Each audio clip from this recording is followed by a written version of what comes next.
Well, let's talk about the four horsemen. Yep. You mentioned it. There are four major killer diseases, according to Peter Attia, the four horsemen: cardiovascular disease, Heart. cancer, Yep. I can't even say that. Maybe I have it. Maybe you do. Neurodegenerative disease, Yes.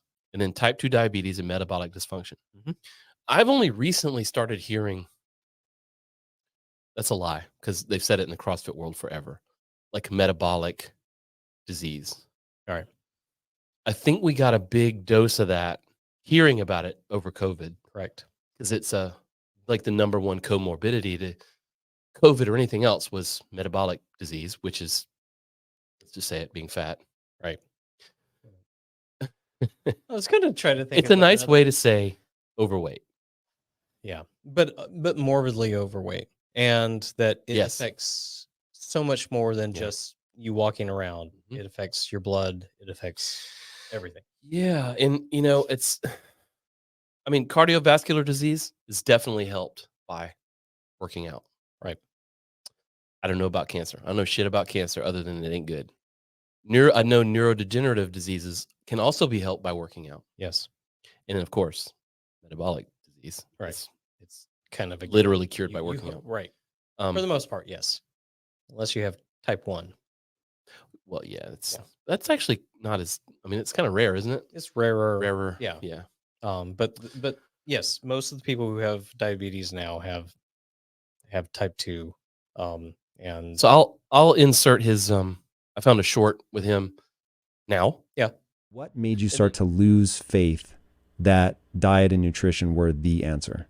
Well, I think it's important to differentiate between a couple of things. So I definitely don't want what I've written or what you've correctly interpreted to imply to people that I don't think nutrition is important, right? What I'm really saying is nutrition is an asymmetric input to the equation, if we want to think about it technically, meaning it has far more downside if you get it wrong than it has upside if you get it right. That's interesting. Does that make sense? Yeah. So getting it wrong will really hurt you. Getting it right, it's not going to make you live to 200. That's right. First of all, I don't think anything will, but yes, that's the right idea. No, absolutely not. So if you get it wrong, and let's be clear, we are living in a case study of getting it wrong. Will not help you live to 100. Like diet, and I'm sure you got this from the book, but diet and nutrition alone is a big portion of it, but it's not all there is. You also have to work out. Yeah.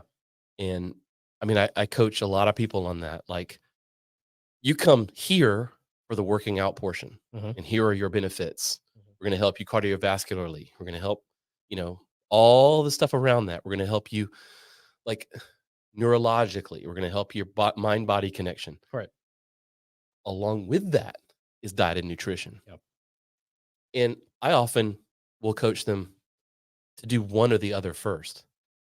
Like, generally speaking, not try to do both at the same time.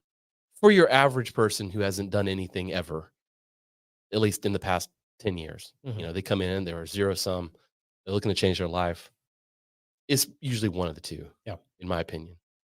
If they choose diet and nutrition first, often I'm like, let's just start you walking and doing some light calisthenics for a while until we get you to a certain point. If they start with the workout portion first, we go into that and then sort of back into what might be bad habits or things later. Because often I see that, like, those bad habits are like drinking soda, smoking, drinking too much booze. Right. Like, those are habits that we're fighting, like staying up way too late. Yep. And like, those are the habits you're fighting on that side of the coin.